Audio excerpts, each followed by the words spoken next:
Magandang araw po sa inyong lahat. Welcome po sa Kabuhayan at Negosyo, ang programang nagbibigay ng inspirasyon at kaalaman tungkol sa mundo ng pagninegosyo at kabuhayan. Sa panahon na ang kalikasan ay nasa peligro at ang kalusugan ay lalong mahalaga, lalo pang tumitindi ang pangangailangan natin para sa malinis at ligtas na tubig. Ngayong araw po ay makakasama natin ang isang CEO, founder na hindi lamang may malinaw na mission para sa negosyo, kundi may puso rin para sa sustainability at kapakanan ng mga komunidad. At pong kilalanin ang founder, CEO ng Molinis Water System, Mr. Mark Angelo Calalang. Magandang araw po, Yusek Agani. Maraming salamat po at naimbitahan niyo ako dito sa Kabuhayan at Negosyo. Napakahalaga ang pag-uusapan natin, and it's an honor sa akin din, Mark, no? Mark Angelo? Angelo na lang po. Angelo. Napakaganda yung pag-uusapan natin. At syempre, bago natin pag-usapan itong Molinis Water System, sino ba si Angelo bago dito in-start ang isang Molinis Water System? Ako po si Jello. Angelo. Nagsimula po ako bilang electronics engineer sa Mapua. Okay. Right after po graduation, na-deploy po kami sa Globe Telecom. Doon po ako nagtrabaho ng 10 taon. Doon po ako naglikom ng lahat ng kaalaman na pwede pa magamit sa ating panghabang buhay na kailangan.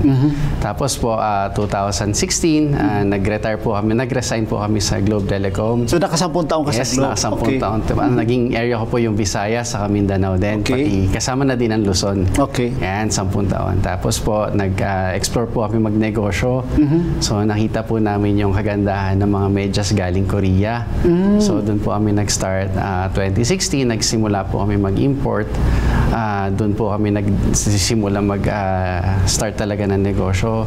So from nag-import po kami, naghanap po kami ng mapagbabagsakan ito. Ito, ano yan? Mga Korean brand na medyas? Korean na medyas po. Korean na medyas. Kung tatawagin po, fashion statement socks po from Korea. Yes, familiar ako dyan. Kami po yung nagsusupply po sa mga Divisoria, sa Tutuban, sa mga nagbabasar po sa mall. Kung makikita mo, pag mga weekend bazaar po or tuwing Christmas, most likely po sa amin galing yon. Okay. Tapos from there naman po, nung nagsisimula na po kami, tumatakbo na po ng maayos yung negosyo namin, napansin lang po namin sa bahay na yung pinaka-basic natin na kailangan, which is tubig, ang hirap nating kunin. Kasi ang proseso po natin before, di ba, parang pag naubusan tayo ng tubig, it's either tatawag po tayo doon sa mga refilling station. Pero Angelo, bago natin pag-usapan yung Molinis, ikaw po ba ay involved dito sa import business mo? Opo. Or tinigil mo na at dito ka na nag-concentrate? Paano ba ang transformation mo dito, Angelo? Kasalukuyan po tumatakbo yung dalawang negosyo namin. Sabay po sila kasi po dahil tumatakbo na po na maayos at maganda yung pag-import namin ng medyas. So sinabayan po namin kasi sa panahon po ngayon kailangan multi-streams po talaga yung pagpasok sa atin ng income para pag if in case po may mangyari sa isa, meron pa tayong pagkukuhaan sa nakasunod. Lalo na po kami ngayon sa bahay, 3 po yung pinapalaki naming toddlers.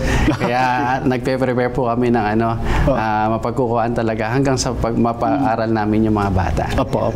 So, ngayon ay yung importation business mo nandyan pa rin? Correct po. Pero wala ka na sa Globe Telecom? Wala na po. Yes, correct na so, paano mo naman nasimulan itong Molinis Water System? At of course, bago mo i-discuss kung paano mo yan inumpisan, bakit ang tinawag mo dito na pangalan ng brand ng iyong business ay Molinis? Sige po. Yung Molinis po ay galing siya sa salitang mul from Korea. Yung mul po ay ibig sabihin nun ay water. Tapos naman yung linis, galing siya sa salitang Tagalog na panglinis. So ibig sabihin po ay water cleaner, mul linis. And soon po. So, Alam mo, sa mga business, Angelo, of course, may maraming business idea. Opo, correct At po. laging nagiging problema ng mga kababayan natin ay saan ako kukuha ng capital, puhunan. Ikaw ba, madali kang nakakuha ng capital, puhunan dito sa itinayo mo na Molinis water system? Particularly naman po sa Molinis po, nabiyayaan nga po kami ng konting grasya mula po dun sa unang business namin kasi naging matagumpay. So doon ka kumuha ng capital? Opo, naging matagumpay siya. So nakalikom po kami ng pondo para itayo po nga yung pangalawa naming negosyo, which is yung Molinis Water Systems. Oo. So, ano yung kanina dinidiscuss mo? Ano yung nakita mong puwang dito sa market, dito sa water business nyo? Yung sa Gani, tama-tama yung tanong mo. Bakit nga ba namin sinimulan yung Molinis Water Systems? Kasi sa bahay lang, particularly, minsan nauubusan tayo ng tubig, lalo na yung kasarapan na ng kain. Wala pala tayong iinumin na tubig. So ngayon, lalabas pa tayo para lang bumili. Ang nangyayari ngayon, pag tinawagan natin si water refilling station, mga 1 oras pa bago nila kunin yung galon, yung blue gallon natin. Then afterwards, po proseso nila, i-refill nila. Tapos bago pa may balik sa atin, uubusin muna lahat ng nakapilang deliveries nila. So bago bumalik sa atin, matagal na, yung mabilis na yung 2-3 oras. So ngayon, ang sinusubukan namin i-eliminate ay yung mga naka-blue gallon pa na business. So parang tayo, mag-i-install tayo ng sarili nating water purifier sa bahay, nang sa ganun, mapaiksi na yung proseso kung kailangan natin ng inuming tubig. Sa totoo lang, personally, naranasan ko yan. Kasi dati ay yung sa condominium, alam mo naman. So, parang umorder yata kami, tapos nagka-problema dun sa elevator. So, hindi maiakyat yung tubig. So, napakahirap. So, napakaganda itong solusyon na naisip mo, Angelo. May background ba kayo, Angelo, sa engineering or public health? O, of course, napaka-importante yan dito sa itinayo mo na business. At ikaw ba ay may karanasan ka doon na bago mo itayo itong Molinis Water? Tama-tama yung tanong nyo, Yusek. Sa amin naman, ako bilang isang electronic engineer, malayo man siya doon sa pinasukan ko na negosyo ngayon, in-establish ko. Pero alam natin na kailangan lahat nating kumuha ng mga qualified personnels para mailatag ng diretso yung ating negosyo. Kasi hindi lang to basta-basta negosyo na bibilin at ipapasa natin sa consumer. Kailangan ligtas, sigurado at malinis yung ating ibibigay na tubig sa mga customers. So ngayon, kumuha tayo lahat ng mga certification mula sa FDA, qualified personnel, kagaya ng mga sanitary engineers, kumpleto tayo niyan. Okay. So, ano ba yung mga uri ng produkto o serbisyo ang ino-offer ng Molinis Water System? Ayan. Pagdating naman sa produkto, Yusek Gani, ang ino-offer namin ay ultrafiltration water purifier. So, yun yung mga water purifier na angkop para doon sa mga condo units natin. Kasi somehow, yung mga condo units natin, may sarili silang treatment facility doon sa baba nila. So, pag-akit nila, somehow pre-filtered na siya. So, pag-akit nun, konting filtration na lang, ayos na. At sinasamahan namin to ng UV sterilizer para kung meron man nakalusot na konting bacteria or living organisms, mapatay siya ng UV sterilizer. And yung pangalawa naming produkto naman ay yung reverse osmosis system.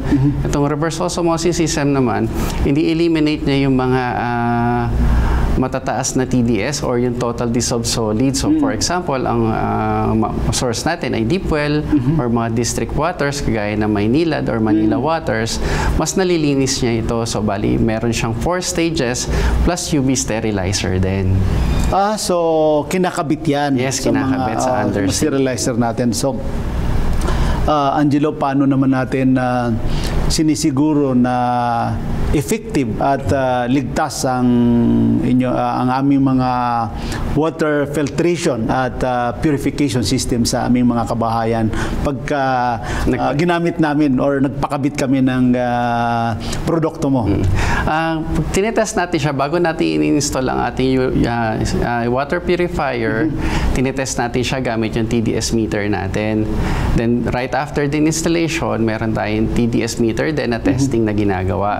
Then kung i-request din ni client para ipalaboratory yung mga filtered water, pwede na natin gawin yan. Bali, ito ay nabanggit mo. Anong technology ito? Saan bansa galing Yan. technology? Ang lahat ng produktong ino-offer namin ay imported galing Korea din. So, Korean technology ang ating dinala dito sa Pilipinas.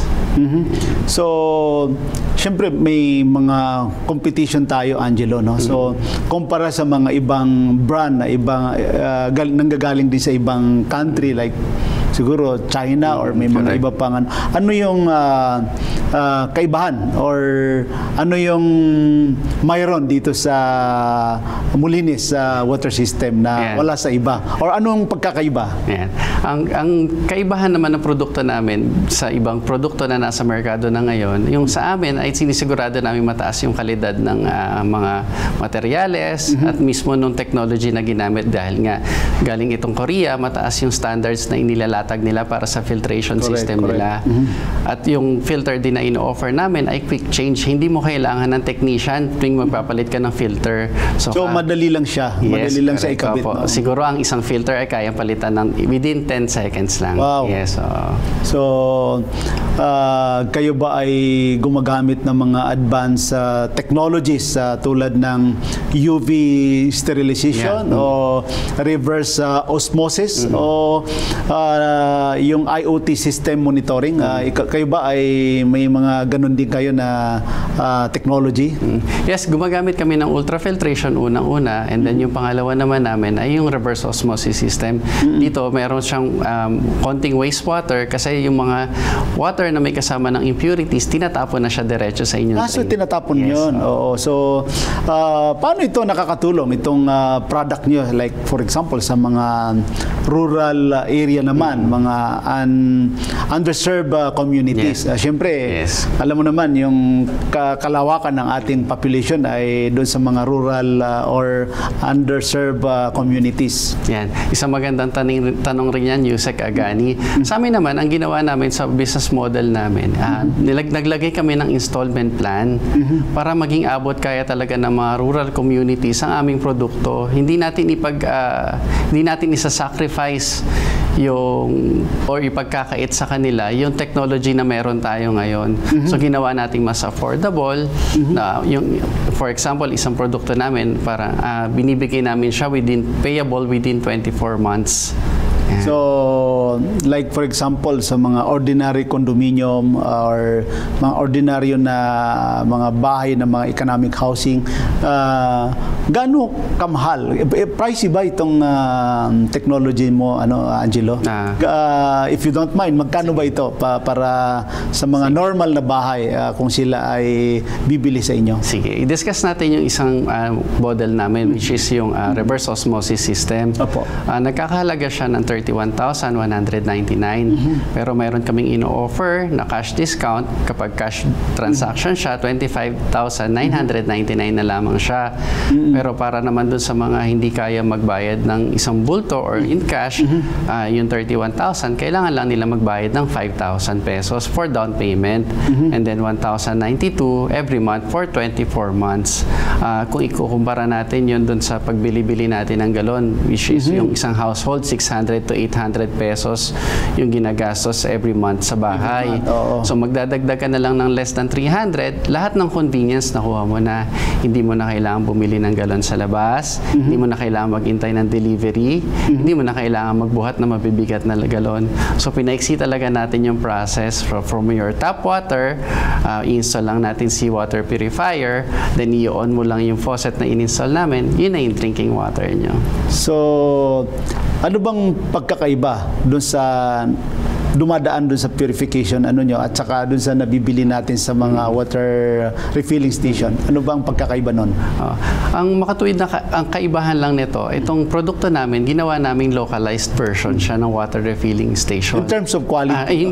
In terms of quality naman, similar din naman siya. Okay. Comparable talaga siya kaysa doon sa mga 24 stages na water filter doon sa mga refilling station. Yung sa amin, 4 stages siya with ultrafilter, with UV sterilizer.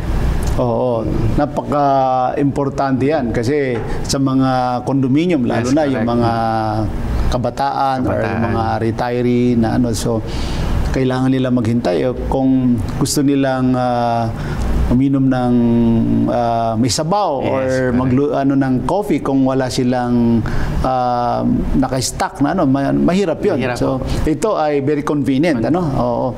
At nabanggit mo nga yung in terms of price ay very affordable siya. So, gaano kahalaga sa inyo ang kumpanya ang environmental sustainability, Angelo? Apo. Sa amin naman, ang environmental sustainability ay napakahalaga sa Molinis Water Systems. Kasi kung titingnan nyo po, ang aming produkto ay sobrang eco-friendly kasi nasa bahay na lang siya, wala siyang bottle waste, wala siyang gasoline na ginagamit pang deliver sa bahay nyo. Tapos pati manpower, talagang i-eliminate na natin siya. So, wala talagang wastage dito. Yung mga filters, meron lang kailangan na palitan every 6 months, every 9 months, and meron ding every 2 years. So pinapalitan niyo? Pinapalitan din siya para kung yung mga na-filter na impurities na na-stuck na dun sa filter, papalitan na natin siya ng bago. Ano yan? May bayad na yon? Yes, meron din siya. Which is comparable din talaga siya sa pagbili ng tubig sa labas in a year. Kung susumahin mo lahat ng maintenance para sa pagbili ng water purifier, ng water filter, less than 3,000 pesos lang a year. A year yun? A year. Pinapalitan? A year. So kung i-compute mo ulit yung konsumo nyo sa bahay, which is 600 to 800 pesos, maaari ka pa makatipid ng 10,000 pesos a year by just buying yung filter namin. Correct. Ano yung mga after sales service nyo? Baka pagka naman yung ano nyo ay medyo hindi tama yung paggamit, minsan nasisira. So ano yung mga after sales service nyo? Yan. Actually, isa to sa forte ng Molinis Water Systems sa yung after sales. Right before installation pa lang nga, meron naman kayo mare-receive na broadcast to inform you kung sino talaga yung mag-i-install na installer sa bahay nyo. Naka-uniform sila. And then pagkatapos nila, kakamustahin pa namin kayo through our hotline kung kamusta yung naging installation at experience nyo. Tapos meron din kayong reminder kung kailan 1 month before bago palitan yung filter nyo and yung mismong due date kung kailan palitan yung filter nyo. So makaka-receive kayo ng talagang legitimate na sender ID na galing kay Molinis. Iwas scam, sabi nga nila. Kasi sa panahon nga ngayon, napakahirap nga naman. Tapos lahat din ng billings, meron tayong acknowledgement pag nagbabayad na sila. Yan. So far, Angelo, yung ano nyo is nandito kayo within Metro Manila or may mga nasa mga regional areas na kayo or nasa Visayas, Mindanao na ba kayo, Angelo? Ayan. Yun naman ang plano namin sa Molinis Water Systems. Ngayon, nandito kami ngayon sa Cavite na ka-head office. Pero sa darating na mga buwan, mag-offer na kami ng distributorship para sa nationwide distributor. So, mabibigyan na natin ng access ng buong Pilipinas sa water purifier na galing Korea. Oo, tama-tama yan dahil sa mga suki natin dito, mga followers natin dito sa Kabuhayan at Negosyo na nandyan sila sa iba't ibang parte ng Pilipinas, Visayas, Mindanao na nais nilang mag-distribute or maging dealer. So, ano ba yung katangian or ano yung mga hinahanap nyo na prospective distributor nyo dyan sa mga kanayunan Visayas, Mindanao? Yan. Ang hinahanap naman namin mga distributor para sa Molinis Waters ay yung may kakayahan talaga mag-distribute sa mga kanya-kanyang lugar. For example, kung tiga Laguna ka, Laguna yung magiging area mo. Pero kailangan masipag ka, matyaga, at pinakamahalaga sa amin, may integridad. Gaano ba kalaki amount na kailangan nila i-prepare?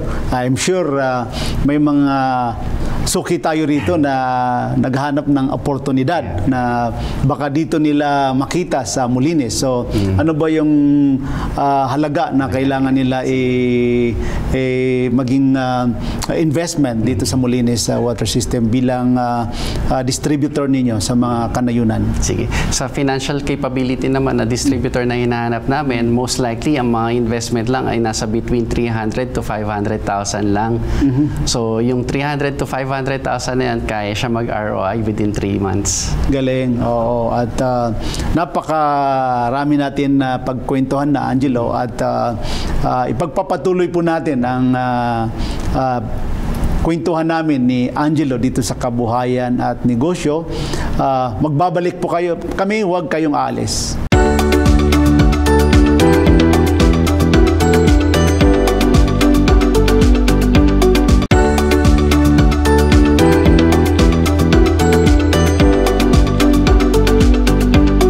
Nandito pa rin po kami ni Angelo sa Kabuhayan at Negosyo. Kanina ay gusto ko itanong kay Angelo ang mga advocacy ng Molinis, lalong-lalo na sa edukasyon, sa kalinisan at sa tubig. Ayan, magandang tanong rin yan. Maganda rin tanong. Kami naman sa Molinis Water Systems, ang advocacy namin ay mabigay talaga sa bawat tahanan kung ano talaga yung basic natin. Kasi isipin nyo po, napaka-basic ng ating tubig, saka ng pagkain. Pero every time na iinom tayo ng tubig, kailangan nasa labas. So, sa atin po talaga kailangan maging self-sufficient tayo sa ating tahanan. And with that po, pagiging self-sufficient, kailangan eco-friendly rin tayo. So, kailangan nga po, wala tayong masyadong kailangan, lalo na ngayon sa panahon ng climate change. So, talagang wag na tayong dumagdag pa sa mga kalat na nakikita natin sa labas. Lalo na po sa mga water refilling station, yung mga seal nila. Yes. So, parang gagamitin lang, ilalagay natin doon. So, isipin nyo po, isa na lang per day bawat household. So, gaano karaming plastic yon? Kasi ibang establishments nga po, bawal na mag-straw. Pero yung plastic seal, hindi rin natin pinagbabawalan kasi yun nga po yung seal, safety seal ng ating mga blue galon. Itong advocacy nyo dyan, Angelo, napaka-importante rin talaga yung participation ng gobyerno, lalong-lalo na yung mga local government units. Paano kayo nakikipag-ugnayan sa mga local government or mga NGOs para sa impact ng inyong negosyo? Kami naman po, lumalapit kami sa mostly sa mga NGOs po, saka sa mga church po. So, nagtatanong kami kung saan ba talaga pinakakailangan yung ating produkto, kung saan merong mga taong hindi maka-afford, pinoprovidean po namin sila. Kasama na po dito yung maintenance. So, talagang para mabigyan natin sila ng access sa malinis at nainuming tubig. Sa mga malalaking opisina ba, kayo ba ay nagkakabit din ng mga ganitong technology nyo or ano yan, pang household lang ba yung tinitingnan nyo na merkado? Bali, dalawa po rin yung produkto namin, yung isa pang bahay at yung isa naman po pang office. Okay. So, nag-o-offer din kami ng mga water dispenser na bottleless. Ibig sabihin, meron na siyang built-in na water purifier. So, i-connect lang rin siya dun sa water line ng mga offices. Magkakaroon na sila ng drinking water kung saan mismo nakalagay yung water dispenser natin. So, yung kagaya po ng mga malalaking building or sa mga ospital, nagde-deploy din po tayo ng mga water dispenser sa mga ganon. Oo. Ang pagninegosyo, Angelo, normal na normal yung mga nagiging challenges natin, nagiging problema. Sa tingin mo ba, ano yung pinakamalaking hamon na inyong hinarap bilang founder, CEO ng Molinis Water System? Ayan. Regarding naman po sa mga struggles ng mga nagsisimulang magnegosyo, sa ngayon po, maganda na ngayon yung process flow ng mga documentation. Kaso, meron lang po talaga iba na mahaba masyado yung SLA na tinitingnan bago makarating sa atin. Kung yung mga documentation na kailangan natin, hindi pa rin po gaano na-eliminate yung mga pagpila, yung paghihintay sa mga documentation para makapagtayo tayo ng sariling negosyo. So, paano nyo to nire-resolve? Paano nyo to hinaharap, Angelo? Ayan. Regarding naman po sa mga struggles sa mga nagsisimulang negosyo, dapat po malakas talaga yung loob nyo. Tapos, wag po kayo mahihiya magtanong sa mga nakakaalam. Hindi po nakakababa ng pagkatao ang pagtatanong sa mga mas nakakaalam sa atin. Kasi ang ano rin natin, advocacy rin natin dito sa Kabuhayan at Negosyo, Angelo, ay yung mga karanasan natin sa negosyo, lalong-lalo na kayo ng mga successful entrepreneur na ma-share din natin sa mga aspiring or mga negosyante talaga na nakatutok sa atin na sila ay may mga pinagdadaanan, ma-share natin yung mga resolution ninyo sa mga nakaharap niyo rin na problema para sila ay nakaka-guide din tayo sa mga kapwa natin ng mga entrepreneur. So, ikaw ba, Angelo, may panahon ba na halos na-discourage ka or sumuko ka, o paano nyo ito nalampasan? Not only dito sa Molinis Water, sa ibang negosyo na napagdaanan mo. So, may mga time ba na parang pagod ka doon sa negosyo at ayaw mo nang ituloy? Yan naman po yung karaniwan po yan sa mga nagnegosyo talaga. Yung minsan matutulog ka na lang, hindi ka makatulog kasi ang lalim ng iniisip mo. Isipin nyo po yung buong kabuhayan nyo at lahat ng kabuhayan ng mga empleyado nyo nakasalalay sa inyo. Pero yun nga po, kailangan kung may makaharap ka man na struggles, kailangan maghanap ka ng paraan. It's either you do research or magtanong-talong talaga sa ating mga professionals. Yan. Tapos, yun naman po, kung ano yung ginagawa natin today, yun po yung magdedetermine natin ng aanihin natin tomorrow. Kung nanatili po tayong lugmok ngayon, mananatili tayong lugmok bukas. Pero kung pinili po natin ma-overcome yung struggles natin, sigurado magiging successful tayo sa kinabukasan natin. Alam mo yung lahat ng mga negosyante, Angelo, no, lalong-lalo na yung dumaan na pandemya, yung COVID, ay talagang maraming nag-struggle, maraming nagsara ng mga negosyo. Ikaw ba, paano mo na-adapt ang pagbabago sa negosyo sa panahon ng, of course, not only pandemic, at yung mga iba pang mga naranasan mo na mga business struggle mo. So, paano mo na-adapt yung pagbabago mo doon sa mga ganun na sitwasyon? Isa po bilang traditional business yung una naming pag-import ng medyas, pati po yung sa Molinis Water Systems. Kailangan natin mag-adapt sa technology. Ngayon po napakaganda kasi ang dami na nating e-platforms. So, nandyan yung mga pwede po ba mangitin? Nandyan yung Shopee, nandyan yung Lazada. Yun ang magandang pag-usapan natin. Nandyan yung TikTok. Tapos, nandyan pa yung FB, yung si Meta, si Facebook. So, libreng-libre po sa atin yun. So, pwede po natin gamitin at our disposal. So, paano ito nakatulong? Itong social media, mga platform sa pagninegosyo mo. So, ito ba talagang malaking tulong sa'yo? Opo, naging malaking tulong po ang mga e-platform. Isipin nyo po, naka-base lang kami sa Cavite, pero naabot po namin nationwide. Hindi po kagaya ng mga traditional na business, na kapag sa Cavite ka lang nakapwesto, yun lang particular na street na yun yung customer mo. Pag gumamit ka po ng e-platform, nationwide, abot, minsan nga po, may international orders pa na nanggagaling. Akala nila ay naka-base kayo sa, like for example, sa Middle East, napakalaki yung demand dyan ng mga tubig, no? Yung, di ba minsan may mga lugar din na yun ang challenge nila, yung di maganda yung quality ng kanilang tubig. Paano nyo yan? Nagagawa nyo ba yan ng paraan? Opo. Yung pagdating naman po sa mga quality ng tubig, pwede po kami magpa-water analysis muna para makita kung ano yung quality ng tubig na nasa kanila ngayon. So, para po kung ano yung most adequate na product sa kanila, yun po yung i-recommend namin para magamit nila. Oo. Sa mga competition ngayon, no? Kasi may mga nakikita rin ako ng mga ibang brand sa social media. Paano nyo na ipakilala itong technology nyo? Ano yung ginamit mo na strategy para makapasok ka sa market? Ang paraan naman po namin para mapasok po yung merkado, ito po isang key secret namin. Sumasama po ako sa installation kasi mas naririnig po namin kung ano talaga yung mga pangangailangan ng mga tao. Kahit po may nagtatanong nga po bakit daw ako sumasama pa sa installation or minsan ako pa mismo yung nag-i-install. Para po kasi bawat kwento po nila ma-absorb ko, may re-relate ko sa negosyo namin, may apply ko sa pag-angat mo ng aming kabuhayan. Paano mo napapanatili naman na itong product mo sa dami ng mga brand ay nandyan pa kayo at talagang nasusurvive mo yung very tough competition? Pagdating naman po sa mga competition, talagang kanya-kanya po tayong forte. Pero ang forte po ng Molinis Water Systems ay relationship sa customers. So parang yung relationship na po yun, mabibuild mo po yung trust, saka yung confidence ng mga customers na nagpapa-install sa inyo.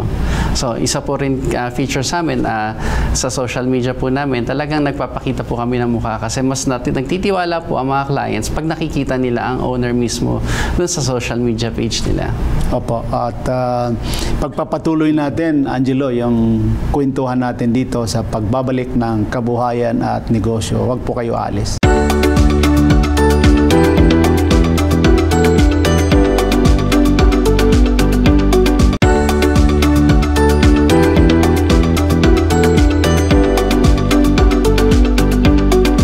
Nandito pa rin po kami ni Angelo sa Kabuhayan at Negosyo.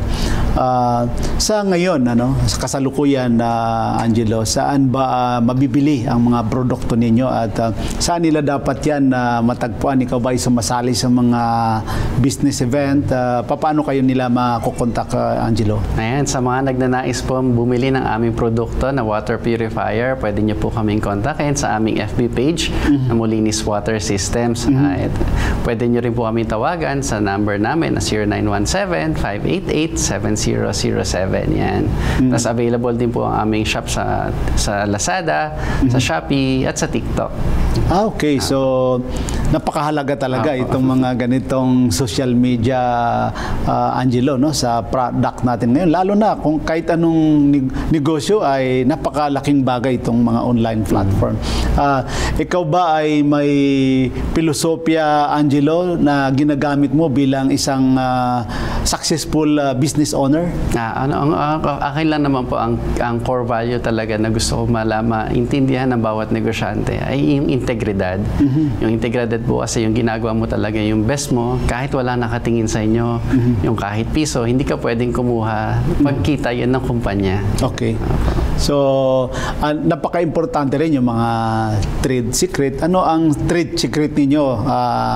Lalo na sa team mo dito sa Molinis, sa pagiging effective at nagiging motivated na rin ang mga team mo. Ayan. Sa amin naman po, ang trade secret talaga namin ay yung strong relationship po. Kasi parang gusto po namin ma-instill sa Molinis Water Systems, yung mga empleyado po namin, parang they should care like an owner po. Yung parang sila mismo yung may-ari. Kasi bawat po kikitain din ng Molinis Water Systems, sa kanila rin pong benepisyo mapupunta. So, itong team mo, itong mga installer mo, so paano kayo naghahanap naman ng mga tamang tao para sa inyong organization? So, ano yung dynamic mo doon sa paghahanap ng mga karapat-dapat ng mga tao nyo?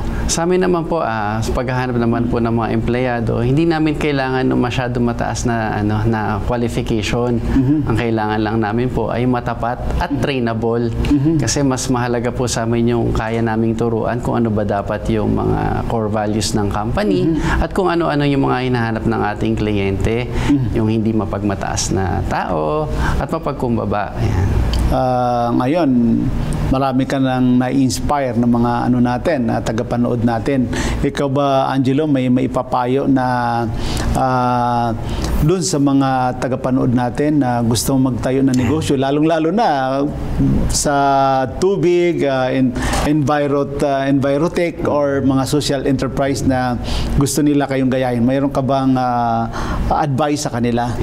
Sa mga gusto nagnanais din magtayo ng negosyo, pakaisipin nyo lang mabuti kung talagang may gawan nyo ng feasibility study yung inyong negosyo, kung talaga bang kikita kayo or hindi. At ang pinakamahalaga sa pagnenegosyo ay dapat maging scalable ito. Kasi pag hindi siya scalable, para ka lang rin nagtrabaho. So, kung scalable siya, kaya nyo siyang palakihin, yun ang tunay na negosyo. Oo, at dapat ay nasa puso nila, yung passion nila, yung gusto nilang negosyo na tahakin. Oo. At idagdag ko lang rin, Yusek Gani, kailangan meron ka ring gap na sinusolusyonan. Kailangan, hindi lang pwede yung basta-basta ka lang magtatayo. Parang kailangan meron kang problem na gustong i-address, and given that, kaya mo bigyan ng solusyon. Ano ba yung mga na-discover mo, natutunan mo dito sa Molinis Water System na hindi mo natutunan doon sa ibang negosyo mo sa import business mo, Angelo? So ngayon, ito ang pinakamahalagang natutunan ko sa pagtatayo ko ng Molinis, yung personal branding. Isa pala siyang pinakamahalaga rin na kailangan para sa negosyo. Dati po kasi sa importation lang ng medyas, hindi namin kailangan humarap sa mga tao. negosyo. Ngayon, kailangan face-to-face at para makapag-build nga po ng relationship at yung pag nagkaroon sila ng tiwala sa'yo, nagkakaroon din sila ng tiwala doon sa produkto mo. At alam nila na pag may naging concern sa produktong ino-offer natin, alam nilang malalapitan ka nila ng ganun kabilis. Oo. At bilang successful entrepreneur, Angelo, ikaw ba ay, kung mag-umpisa ka uli, ikaw ba ay may babaguhin sa yung naging business journey, yung success mo sa importation business at ngayon nasa Molinis ka? Ano sa tingin mo yung gusto mong baguhin or gusto mo pang ma-improve sa naging success ng mga negosyo mo? Ayan.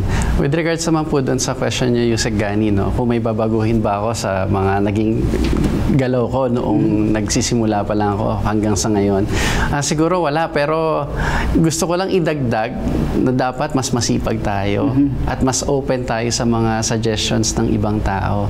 Kasi pag hindi tayo nakinig sa mga suggestions or opinions ng ibang tao, ibig sabihin nagiging mataas na tayo, which is hindi yun katanggap-tanggap sa mga negosyante. Kailangan ng negosyante tuloy-tuloy ang pag-aaral, ang pagsasaliksik para mas maging mas matagumpay pa. Tama-tama yan. At sa tingin nyo, Angelo, saan ninyo nakikita ang Molinis Water System sa loob ng sa susunod na 5 taon pa, magmula ngayon? So siguro ang Molinis, kaya nating dalhin talaga siya nationwide. Hopefully isa tayo sa magiging top company sa Pilipinas. Kung di man tayo talaga top distributor, dapat maging most likely utility company na tayo. Yeah. Tama-tama yan. So yun yung gusto mong, may mga expansion ka ba na gagawin o anong mga pinaplano mo ngayon? Yan. So ngayon nga, quarter 3 ng 2005, 2025, magsisimula na tayo mag-distributor nationwide. So mas magiging accessible na to sa lahat ng mga Pilipino. Tapos sunod-sunod pa yan. Lahat ng makabagong teknolohiya, idadali natin sa Pilipinas with regards sa tubig. Nakikita ko yung business dynamic mo, Angelo. Ikaw ba may pangarap na hindi lamang para sa negosyo, kundi para sa mga komunidad na inyong pinagsisilbihan, Angelo? Sa akin, ang gusto ko makita, lumago ang bawat individual na Pilipino, makapagtayo ng sariling negosyo, hindi lang yung basta-basta nagiging empleyado. Kasi mas maganda talaga kapag mayroon kang sariling negosyo. Sipag mo, ani mo. Siguradong marami kaming natutunan sa iyo, Angelo, at baka may parting words ka? Ano ba? Sa product po ba? Or yes, So, sa mga nagnanais pong bumili ng aming produkto, yung water purifier po ni Molinis Water Systems, check nyo lang lamang po ang aming Facebook page, Molinis Water Systems. Sigurado po may malinis, siguradong may siguradong may malinis na mas siguradong may malinis na inumin tubig kayo sa inyong tahanan. Yan. Maraming salamat din po, Yusek Gani, for inviting me sa Kabuhayan at Negosyo po. Salamat, Angelo Kalalang, sa pagbabahagi ninyo ng kaalaman at inspirasyon sa aming mga tagapanood. Hindi lamang sa tubig ang inyong hatid, kundi pag-asa, malasakit at inobasyon para sa mas malinis na kinabukasan. Sa ating pong mga kababayan, sana ay may natutunan kayo at na-inspire kayo sa kwento ng Molinis Water System, Mr. Angelo. Ang negosyo na may layunin ay hindi lamang kumikita kundi naglilingkod. Ako po si Gani Makatuman, nagpapaalam at nagpapasalamat. Patuloy po natin suportahan ng mga lokal na negosyo at kabuhayan. We at Kabuhayan at Negosyo are one with the government in our commitment to help Filipino entrepreneurs improve their lives. Lagi po nating tatandaan, kahit anumang problema, kahit anumang sakuna, kayang-kaya natin ito. Para po sa mga hindi nakapanood ng mga nakaraang episodes, maaari nyo pong balikan ang aking YouTube channel, Gani Makatuman. At ang aming Facebook page, Gani Makatuman, Kabuhayan at Negosyo. Of course, wag po natin kalimutan mag-like, mag-subscribe at i-follow na rin natin para sa mga bagong episodes at updates. Ako po si Gani Makatuman at ito po ang Kabuhayan at Negosyo.